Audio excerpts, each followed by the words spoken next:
ఎవరనుకున్నారు? మా అమ్మమ్మ. సూదిలో దారం చూసారా ఎంత బాగా ఎక్కించారో? మిషన్ కూడా అలానే కుట్టేస్తారు. ఇప్పటికి మా అమ్మమ్మ తన జాకెట్ తనే కుట్టుకుంటారు. కాకపోతే బ్లౌజ్‌కి 2, 3 డేస్ టైం పడుతుందంతే. ప్రశాంతంగా తిని కూర్చోమంటే అస్సలు ఉండరు. మార్నింగే నిద్ర కళ్ళతో చీపిరి పట్టుకుని ఇల్లు ఊడ్చేస్తా అంటారు. టీ ఇచ్చామంటే టీ తాగేసి గ్లాస్ సింక్‌లో వెయ్యరు. సింక్‌లో ఏమున్నాయో చూసి మొత్తం తోమేసేదాకా పక్కకి రారు. మా అమ్మమ్మే ఇలా ఉంటారా? లేక మీ ఇంట్లో కూడా ఇంతేనా? మీకు తెలిస్తే కామెంట్ చేయండి. వర్క్ ఆల్కహాలిక్ అని కంపెనీలో ఎక్కువ వర్క్ చేసే వాళ్ళని ఇప్పుడు పిలుస్తున్నాం. కానీ అసలు ఆ పేరు వీళ్ళకి సరిపోతుంది. కానీ మా అమ్మమ్మ నా చిన్నప్పటి నుండి చూశాను. ఎప్పుడూ కష్టపడుతూనే ఉండేది. సోడా షాపు రన్ చేసేవాళ్ళు. తనే ఓన్‌గా ప్రిపేర్ చేసేది.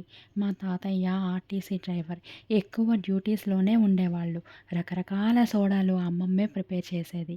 అందులో బటర్ మిల్క్ సోడా చాలా బావుండేది. ఇప్పటికీ ఇంట్లో ప్రిపేర్ చేస్తారు. అల్లము, కొత్తిమీర, కరివేపాకు, జీలకర్ర, పచ్చిమిర్చి ఇవన్నీ వేసి చేస్తారు. చాలా బావుంటుంది. ఈ సోడా షాప్‌కి ముందు బియ్యం కొట్టు రన్ చేసేవాళ్ళు. వడ్లు తెచ్చి ఉడకబెట్టి, ఎండబెట్టి, మిల్లు ఆడించుకుని, మిల్ నుండి వచ్చాక నూకలు, బియ్యంని విడగొట్టడం కోసం వాటిని జల్లించి చాలానే పనులు ఉండేవంట. అమ్మమ్మ దగ్గర ఇంకో 10 మంది వర్క్ చేసేవారంట. తన జీవితం మొత్తం ఇలా చెప్పుకుంటూ పోతే చాలా కష్టపడ్డారు. ఇప్పటికీ ఊర్లో అమ్మమ్మ ఒక్కరే ఉంటారు. ఒకరి మీద బేస్ అవ్వకుండా తన వంట, ఇంటి పనులు తనే చేసుకుంటారు. ఇప్పుడు మేమిలా ఉన్నాము అంటే దానికి కారణం కూడా మా అమ్మమ్మే. ఎక్కడికి రారు. వచ్చిన 2 రోజులు మాత్రమే. తనకి కావాల్సింది ప్రేమగా పలకరింపు.